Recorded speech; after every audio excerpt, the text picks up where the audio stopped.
Kristaps Porzingis has got to have one of the most whirlwind careers in NBA history. From being welcomed to the association like this, the New York Knicks select Kristaps Porzingis from Liepāja, Latvia, to getting MVP chance in the Garden, to a half-decade of injury-riddled seasons, to redemption as NBA champion. Along the ride, the Latvian star has been traded 3 times. Today, I want to look back on these trades and see what each team ultimately got out of the unicorn. So let's get into it. So first, a babyface Kristaps Porzingis started his career as a Knick. After his, let's just say, unceremonious start in New York, Porzingis quickly turned into a fan favorite. He came second in Rookie of the Year voting in 2016, and just 2 years later, he became an all-star. Unfortunately, that same season, the injuries that have haunted his career started to creep in. Porzingis tore his ACL, meaning he missed the entire 2018-2019 season. With New York dead last in the NBA come January of 2019, the Knicks had a decision to make. Sign the Latvian to a hefty extension and build around the talented but clearly injury-prone player, or trade him and create $71 million in cap space. With the likes of Kevin Durant and Kyrie Irving set for free agency that year, and with the hope of getting the number 1 pick in Zion Williamson, the Knicks decided to trade their once budding star. In a package that included Trey Burke, Tim Hardaway Jr., and Courtney Lee, New York traded Porzingis to the Dallas Mavericks for Dennis Smith Jr., Wesley Matthews, DeAndre Jordan, a 2021 first, and a 2023 top 10 protected first round pick. So how did this trade work out for the Knicks? Well, first, obviously it should be said that their super team dream didn't come true, after having bad lottery luck and Brooklyn getting KD and Kyrie instead. As for the trade itself, the returns are interesting. Wesley Matthews and DeAndre Jordan were nothing burgers. Matthews was waived after 2 games and Jordan left in free agency that offseason. But that was honestly kind of expected. They were included in the trade more for money reasons more than anything else. Dennis Smith Jr. on the other hand was a key player in this trade. It was rumored that the Knicks front office loved the NC State product ever since the 2017 draft. Now, they hope that the young, crazy athletic Smith could be their point guard of the future. But unfortunately, it just never really worked out. Smith would play parts of 3 seasons for the Knicks, where he struggled to cement himself, even being sent down to the G League at one point. In 2021, he was traded to Detroit, along with a second-round pick for Derrick Rose. I should now just quickly go over why Detroit is in blue here. I feel like most trade trees don't really give enough context to what the asset really contributed to the trade, so to fix this, I made 4 different color categories. Blue is if the player/pick traded was a centerpiece in the deal, meaning they were one of the main reasons why the trade happened. Green is if they were traded to make the money work, which I would argue is sometimes as important as the centerpiece. Next, pink is for a sweetener, like an add-on that might not be the main focus but definitely helped make the deal happen. Finally, red is for assets that a team actually has to give up more just to get rid of, like a player with a bad contract for example. The color of the team shows what the player/pick above meant for the deal, so Detroit is blue because Dennis Smith Jr. above was the main focal point in this trade. Anyways, Derrick Rose, reunited with Tom Thibodeau, was brought in to provide a spark to a Knicks team pushing for the playoffs. He succeeded in this, with his 6-man role helping the Knicks finish 4th in the East in 2021.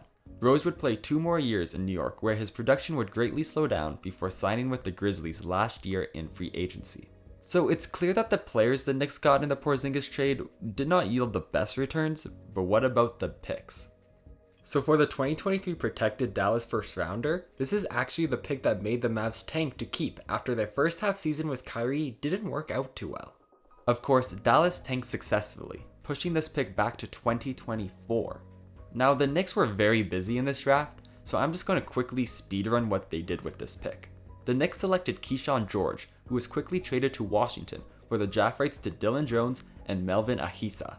Jones was traded to OKC for 5 second-round picks, while Ahisa was traded to Dallas for the 58th pick, that being Ariel Hukporti and a guy named Petri Koponen.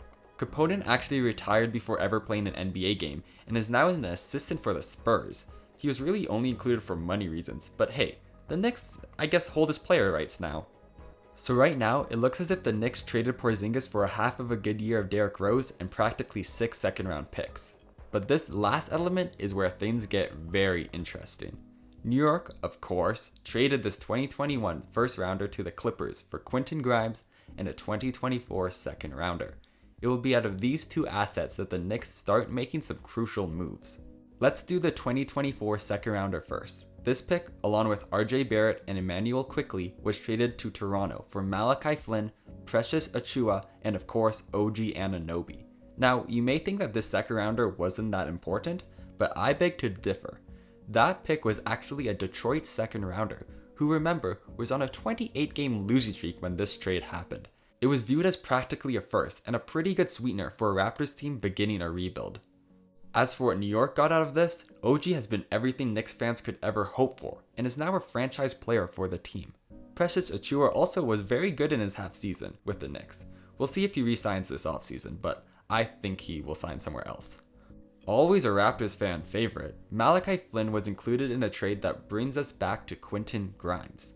As a Knick, Grimes turned into a solid player, starting 90 games where he showed off some potential, particularly on defense. Perhaps his crazy defensive motor is what led the 24-year-old to be a main centerpiece in a deal that got the Knicks Bojan Bogdanovic and Alec Burks. Though this trade hasn't really worked out for Detroit, they've for some reason already gotten rid of Grimes, the Knicks have done pretty well from it. Bogdanovic and Burks both contributed in last season's playoff run that saw New York get the second seed and make the Eastern Conference semifinals for only the third time in 20 years. And while Burks left for free agency to Miami this offseason, Bogdanovic helped New York get a pretty juicy asset. Him and his $17 million a year contract made the money work in a deal that sent 2 other players and 5 first-round picks for a 2026 second rounder and who else but Mikal Bridges. A deal that has pushed New York from borderline contender to an outright frontrunner in the East. So there you have it. Though the players they got never really worked out, the Knicks were able to use the picks they got for Kristaps Porzingis to help set up one of the best teams in the association. Now to Dallas. The Mavs traded for Porzingis in hopes that he and Luka Doncic could create a new European super duo. A rookie Luka already looked like a bona fide superstar, and Mark Cuban and co wanted to get him a partner that he could dominate with for years to come. With his size and shooting ability, Porzingis was primed to be the perfect fit. Unfortunately, that dream never came true. In their 2.5 years together, KP and Luka showed flashes of greatness but could never really put it fully together. I would argue the main reason for this was because of Porzingis' continued injury struggles. He never played more than 60 games in a season with Dallas and wasn't 100% healthy really at any time. With a lack of games to build chemistry, the duo was ultimately a failure, having never even made it past the first round in the playoffs. In the middle of the 2021-22 season, Dallas decided to move on and traded Porzingis and a second rounder to Washington for Davis Bertans and Spencer Dinwiddie. After this trade, the Mavericks actually found some success, making it to the Western Conference Finals later that year. Although, I would say that was much more due to Luka's brilliance than this deal. Davis Bertans only averaged 10 minutes per game in the playoffs, practically nothing for a player worth $17 million. He would be traded a year later to OKC in a salary dump move. In the deal, the Mavs moved from the 10th pick to the 12th overall, where they drafted who else but Derek Lively. Now, the Mavs probably would have drafted Lively anyways with the 10th overall pick, but still, he is officially a descendant of the Porzingis trade. This year, the center was a rookie standout, especially in the playoffs, and seems poised to become a star. Now back up to Dinwiddie. He was a solid contributor, averaging 14 points in the playoffs, but still, the Mavs were looking for more. They knew if they really wanted to compete for a championship, they needed to find Luka a bona fide star partner. And of course, they were able to do just that. In the middle of the 2022-23 season, Dinwiddie was included in a trade to Brooklyn that got Dallas Markieff Morris and Kyrie Irving. Now, I was unsure how to categorize Dinwiddie in this trade, but I decided to go half sweetener and half for money reasons. His $19 million certainly helped bring Kyrie to Dallas, but you also have to remember that KD was still on the Nets at this time. Brooklyn was still holding on hope that maybe they could convince Durant to stay, and having an experienced vet like Dinwiddie would definitely help. Of course, that didn't work out. But anyways, back to Dallas. Kyrie was probably at his lowest career-wise when he arrived in Texas, coming off a very tumultuous career in Brooklyn. After a disastrous first half season where they missed the playoffs, many wondered if Kyrie was the right fit for Luka. Of course, this year, they proved all the doubters wrong, making the finals and forming one of the most talented backcourts we've ever seen. And I guess Markieff Morris is still on the team too. Though Porzingis wasn't the answer for a Doncic duo, the Mavs were at least able to leverage their assets they got from trading the Latvian to finally get Luka his perfect partner. Back to KP. His next stop was DC. The Latvian spent 1.5 seasons with the Wizards, where he found some moderate success. He played 65 games in a season for the first time since his ACL tear, and averaged a career-high 23 points in 2022-23. His averages of 23 points, 3 rebounds, while shooting nearly 39% from 3 made him the consensus best player in Washington. But of course, even though Porzingis was good, the Wizards were not, missing the playoffs both years and really had no plan going forward. Last summer, the Wizards decided to finally clear house, which included shipping Porzingis off. He was traded in a 3-team deal to Boston that got Washington back Tyus Jones, Danilo Gallinari, Mike Muscala, and the 2023 35th overall pick. Jones had a very solid year with the Wizards, averaging 7 assists and just 1 turnover.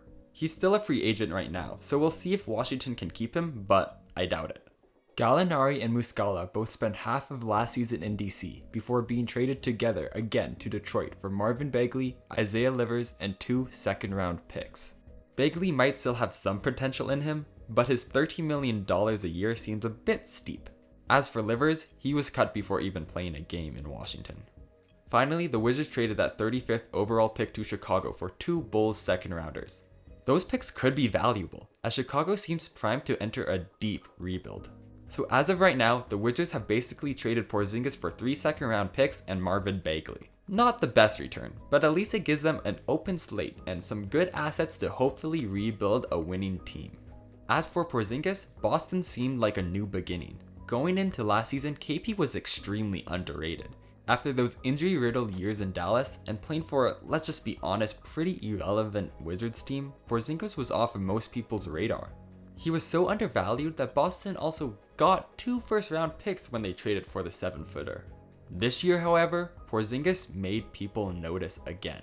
In the regular season, the Latvian averaged 20 points for a 64-win team.